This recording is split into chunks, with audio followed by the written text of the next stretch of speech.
ici, on a les scies. On va commencer avec la scie que vous allez utiliser le plus souvent, la scie à dos ou à onglet. Comme ça, ici, elle est rigide. Qui est utilisée avec la boîte à onglet. C'est pour couper, admettons, les goujons ou les baguettes ou les morceaux de bois pas trop volumineux. Ici, on voit, sous la boîte à onglet, il y a une petite coche ici. La coche, c'est pour bien de la coter sur la table comme ça. Et puis, j'ai toujours fait ma ligne pour dire où couper. Là, je sais où couper. Je coupe un petit peu à l'extérieur de ma ligne. Et puis, je viens accoter mon morceau du côté du côté au fond, en fait, de ma boîte à onglet. Et avec ma scie, je viens scier comme ça, en poussant.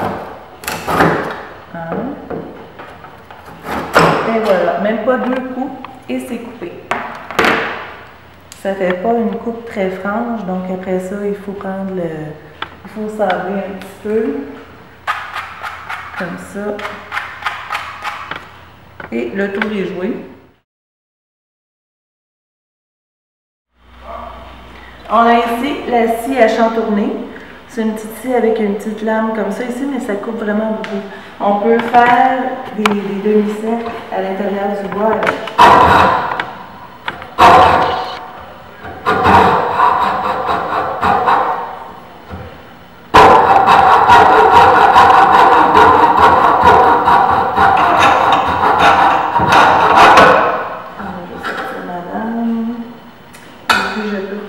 Comme ça.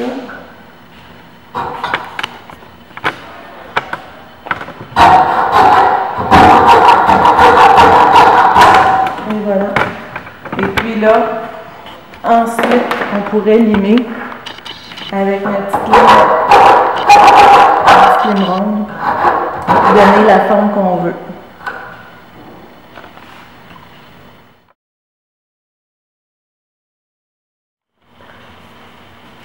Ici, on a les gouines qui s'utilisent aussi avec l'étau. Évidemment, avant, on a fait notre trait pour savoir couper. Et elle s'utilise à 45 degrés. Toujours. Et puis, on force pas. C'est la lame qui fait le travail et non pas notre face. Et on force pas.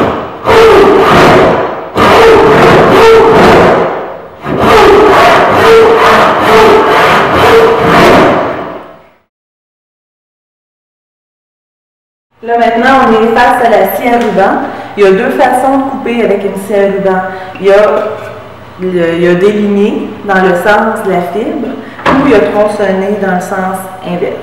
Et puis là, ici, on voit, j'ai fait ma ligne. Ici, admettons que j'ai besoin de juste de ce petit morceau-là.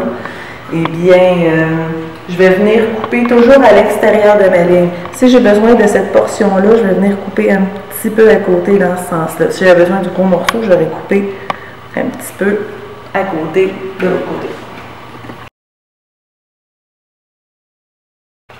Donc, là, je veux déligner. Ici, il y a le guide à déligner qui se barre comme ça et qui se débarre comme ça. Et puis, je viens prendre la mesure. Si j'ai dit tantôt que je voulais le petit morceau, je vais venir mettre mon petit morceau juste à côté de la lame, comme ça. Et puis, on ne part jamais une scie avec un morceau de bois dans les dents de la lame. Donc, je vais venir le reculer. On ne met jamais nos doigts à l'intérieur du cercle ici pour des raisons évidentes. Et puis, on utilise toujours le poussoir, comme ça, ici. C'est votre meilleur ami. C'est lui, en fait, on le voit, il a déjà eu des dents ici. C'est lui qui va manger la lame au lieu de tes doigts, donc c'est merveilleux. Là, je suis prête à faire ma coupe. Je fais start, bouton vert. Et puis, je vais mon guide. J'ai juste à suivre le guide comme ça. Je garde mes doigts loin de la lame.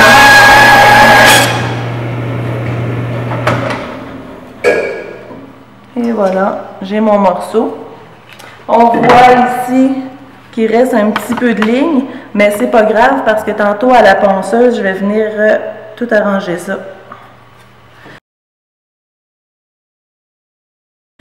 Si je veux tronçonner, admettons, là j'ai fait une ligne ici, si je veux couper ce petit morceau-là, bien je vais venir prendre le guide à tronçonner comme ça. On prend toujours juste un guide à la fois parce que si tu prends les deux guides, il va y avoir de la pression, c'est là qu'il peut y avoir projection.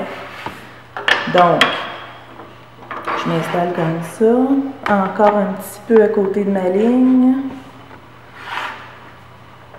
Je garde mes doigts toujours à l'intérieur, ici à l'extérieur du cercle.